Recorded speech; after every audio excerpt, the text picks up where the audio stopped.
Now there's three aspects to an innovator. It's a little bit technique, but it's mostly mindset and lifestyle. Now we've already started on the technique. I shared with you the technique of asking yourself the question, what would I do if the opposite were true? That's a technique. Now the other parts are the mindset. So let's start with identifying what creativity is or what innovation is. When you hear that word, innovation, or you hear that word creativity, what's the first thing that comes to mind? What's the first word that pops in your head? Anyone?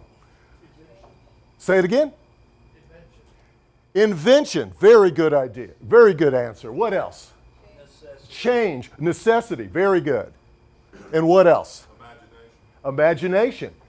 And these are all aspects of creativity and innovation, but let's boil it down to its bare essence, and what do you get? Problem solving. Innovation is all about one thing and one thing only, and that is solving problems.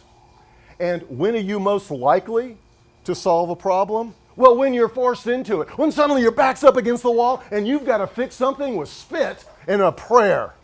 Hey, isn't that what duct tape and WD-40 was invented for?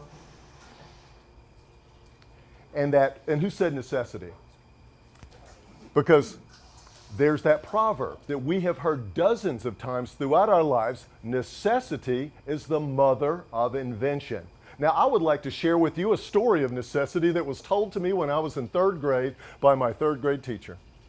And the imagery in it was so vivid that I've never been able to shake it from my head.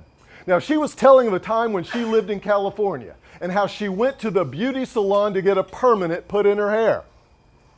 And so they put the solution in. She's sitting there waiting for it to set when all of a sudden the room started to shake, glass started to break, and people started to scream, and yes, it was an earthquake. Well, once the room settled down, everybody jumped up and ran outside.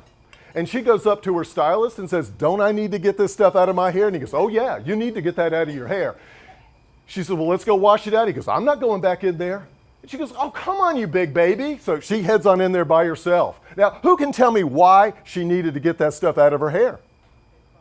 Her hair will fall out. That is the correct answer, yes. So she goes in there, she goes up to the sink, and she turns the water on, and there was no water. The main had broken. So who can tell me what solution she came up with?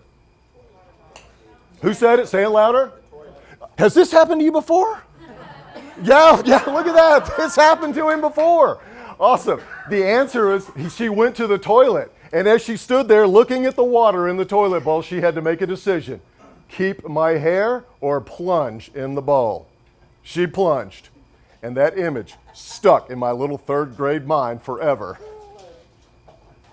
So sometimes we are forced into being creative. But the three times we are most likely to be creative are this: necessity, when we're curious, and when we want to make money. But let's extend this concept of necessity a little bit, because there's a little side road of necessity that I like to call being annoyed into being creative, or being irritated into being creative. Because when something's really bugging you, don't you just want to fix it? That's right. Isn't it the squeaky wheel that always gets the oil? Well, I would like you to think about the various tasks that you do throughout the day, whether it's at work or at home. Because I know there's at least one that you absolutely hate to do. Yeah, and if you hate to do it, there are probably countless other people that hate doing this as well. Which means it is ripe for opportunity. This is an opportunity for a little innovative thinking, because if you can come up with a better solution, you might have $1 million idea on your hands. Now, speaking of $1 million ideas, I'd like to share with you a quote from Thomas Stemberg. Thomas Stemberg is the founder of many successful businesses, but probably the only one you've ever heard of is Staples office supply stores. Thomas Stemberg once said, "I get my best ideas for coming up with a new business from having been frustrated as a customer." Wow, That's like a map for opportunity. It's like a roadmap to find opportunity. I want to repeat that. I get my best ideas for starting a new business from having been frustrated as a customer. Where have you been frustrated as a customer? Yeah. Could you fix it? Is there possibly another business in your future right now? Or how about this? How is your competition frustrating their customers? Can you find that out? You can take them all away. Or, one last, how are you frustrating your customers? Oops. Ask them, they'll tell you, and you can fix it and save those customers and get more. Okay, I have just shared like what, $2 or $3 million ideas in the last 2 minutes? I want commissions.